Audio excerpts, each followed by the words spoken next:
So I am part of the grassroots of American education, and I'm here to tell you a story about what works in education and to tell you that the way we're headed today doesn't work. So this was my first class. My first class are my three daughters, Susan, Janet, and Anne. And something that everybody should know, parents are the first teachers of their children. They don't think of themselves that way because when you go from the home, from the hospital, you get a list of vaccinations, how to feed them, how to change the diapers, but nobody ever tells you that you really are the child's first teacher. So something exciting happened to me in 1984, and that was I was hired as a full-time teacher at Palo Alto High School. And this is what I taught. 4 classes of English, 1 class of journalism. And in the journalism program, I had 19 kids, and we produced 1 8-page newspaper called the Campanile, twice a month. This was my equipment. I had a typewriter, and everybody had to type up their stories, and then I used to hand out X-Acto knives to all the students. Can you imagine doing that today? And then we pasted up the stories on a pasteboard, and then we used wax, hot wax, to make it work. So this was what happened in 1984, Palo Alto High School. It's a public high school, by the way. So this was also what I had when I first arrived. I was supposed to teach students in rows. Everybody sat in a row, you raised your hand, you had a textbook, you read the textbook, and on Friday you usually had a test. And so I realized after about 3 months at the school that either I was going to have to quit, or I was going to have to get a therapist, or I was going to throw away the book. And that's what I did. I threw out the textbook and I waited to be fired. And fortunately, they didn't notice. It's amazing. And I replaced the textbook with The Real Thing. New York Times, Mercury News, other newspapers. So that's what we studied since we were doing journalism. You know, why not study the real thing? Have them have a real model. At the same time, something else happened that was kind of revolutionary for me, and that was Macintosh. I went down the street one day, and there in the store was this device that was just like revolutionary. And I thought to myself, I would like to have one of those. The only problem was that they cost about $3,000, and on a teacher's salary, I couldn't afford it. So instead, I decided to be really clever. I would write a grant to the state of California and see whether I could get them for my classroom. And so I succeeded, and I got 8 Macintoshes. And they arrived, can you imagine, the school just delivered them in the back of my classroom. Nothing else, just they showed up in big boxes. So I had to say to my students at that point that I had no idea what I was doing. And that, you know, if I was going to succeed with reports on this grant, that they were going to have to help me. And so it's amazing what happened as a result of that. They got super excited, and they're like, oh my God, I can hardly wait to help you. They were there in the afternoon, they stayed in the evening, they were on weekends. We learned how to use the Macintoshes together. I learned words that I never even knew what they meant before, like network. I didn't even know what that was. I didn't know anything. But by the end of a couple months, we succeeded in getting these things up and working. However, the culture at the time was that, you know, you had to have students sitting in rows and also answering questions, raising their hands, you know, not just, not talking to each other. And actually, that culture still exists in America today. So this is what my classroom was supposed to look like. However, 2 months afterward, the principal came in with some other administrators to evaluate me. And what he found was what he said. He's like, my God, who's in charge here? Looks like the kids are in charge. I mean, look at all the work. They're talking to each other. My God, this is terrible. And so they said, we're coming back in 2 weeks, and if you don't straighten out this classroom in 2 weeks, you are history.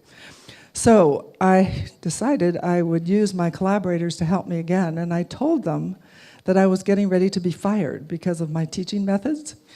And so I said, the next time they come back, I want you to all sit in rows, raise your hand, not a word, silence. So they came back, and sure enough, the class was like mute. No one said anything. I passed, and as you see, I'm still here at Palo Alto High School. So this is basically a picture of my class today. This is what it looks like. We have collaborative learning.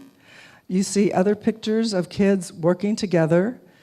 These are more pictures of kids working together in the classroom. My whole program is based on collaborative learning. This is a class, my class this year has 80 students in it, so it's 80-1.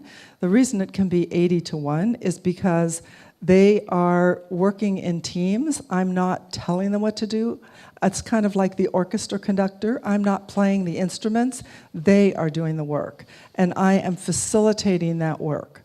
So today at Palo Alto High School, from those 19 students, we have 600 kids electing to take journalism, 5 additional teachers, and we have also 10 different publications today at Palo Alto High School. So on the circular table by the stairs, you can pick up some of the publications, and I'll show you what they look like. So we have that same student newspaper, have In Focus, which is a television program, Verde, which is a news magazine. It's 80 pages every 6 weeks. Voice, which is a website. Viking, which is a sports magazine. We have a literary magazine. Video production, yearbook, have Foreign Affairs magazine. These are all ideas students came up with themselves. And the last one, the C magazine, just started this year, and I'll show you some pictures of that. So this is what the student newspaper looks like. And it's because the reason it looks as good as it does is because it's all student-generated ideas. It's their newspaper. And here's another example of student newspaper. I don't do anything other than I teach the tools. They do it themselves. So here is lifestyles, and that's the front of a second section. And notice the topic, be a picky eater. Remember how kids are all picky eaters? Well, they wanted to write about it. This is an example of the topics they're writing about. Notice, sex and the student. Now, that's one that, of course, is kind of makes the administration a little nervous, but in fact, it was a very well thought out article. We had this article on hazing, actually eliminated the hazing at the school. So these are articles that students select themselves. Here is another example of student art. Another one, this is the front cover. They do everything. Here's an example of the website.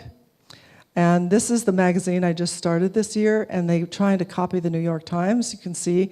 So this is the C magazine, as opposed to the T magazine for the New York Times. This is table of contents. This is a story that they wrote, Beautiful Clothes, Ugly Truth. So all publications are self-supporting. They raise money by the way that newspapers raise money. They sell advertising.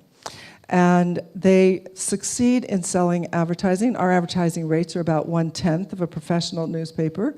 And so it's easy, and we mail to the whole community. So we have a circulation of about 5,000. So this is an example of what an ad looks like. So what's the key to engaging these kids? Well, I put it together in a little acronym. I had my students help me do this, and it's called TRICK. Trust, respect, independence, collaboration, and kindness. This is what every class needs, not just media studies, not just journalism. Every single class needs that.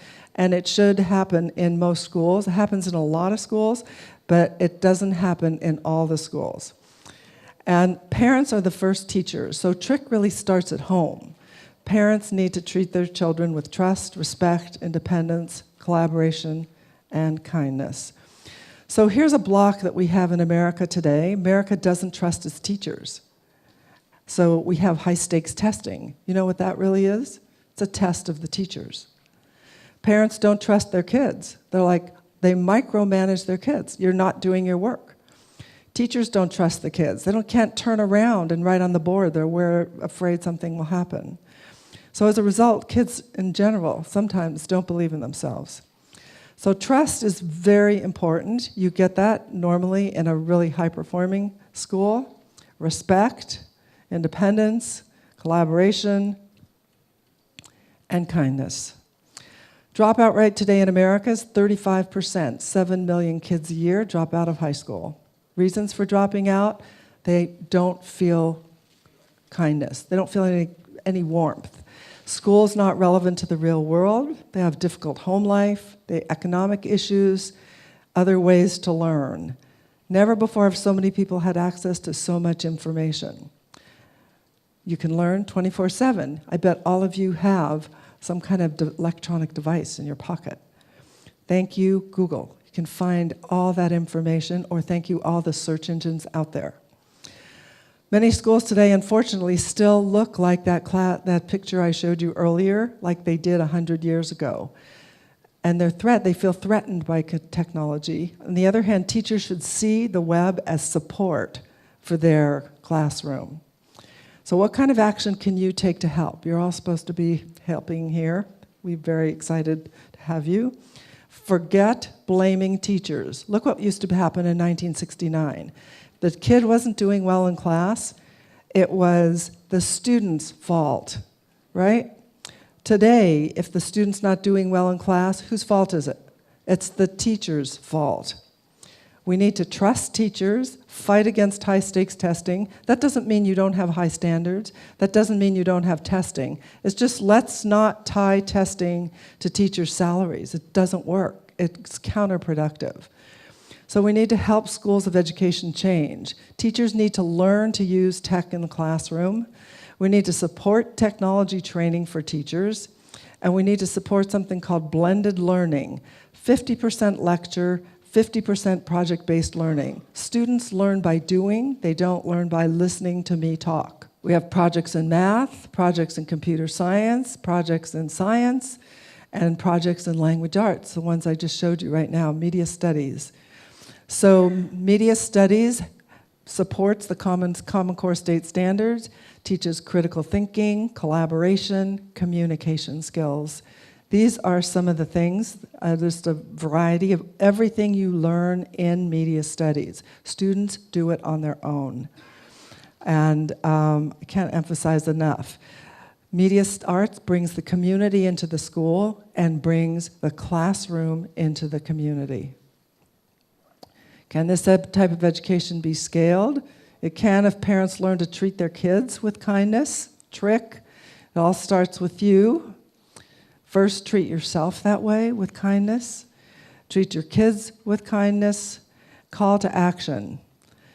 Let's support policies that treat teachers with trust and respect. That's the kind of trust and respect that they tend to get in the private schools. We need to have that same thing in the public schools. 90% of our students today are in public schools. We need to change the culture of the classroom so that students have trust and respect. And I would like to suggest policy changes everywhere so that we can make students actually engaged with their learning. Thank you.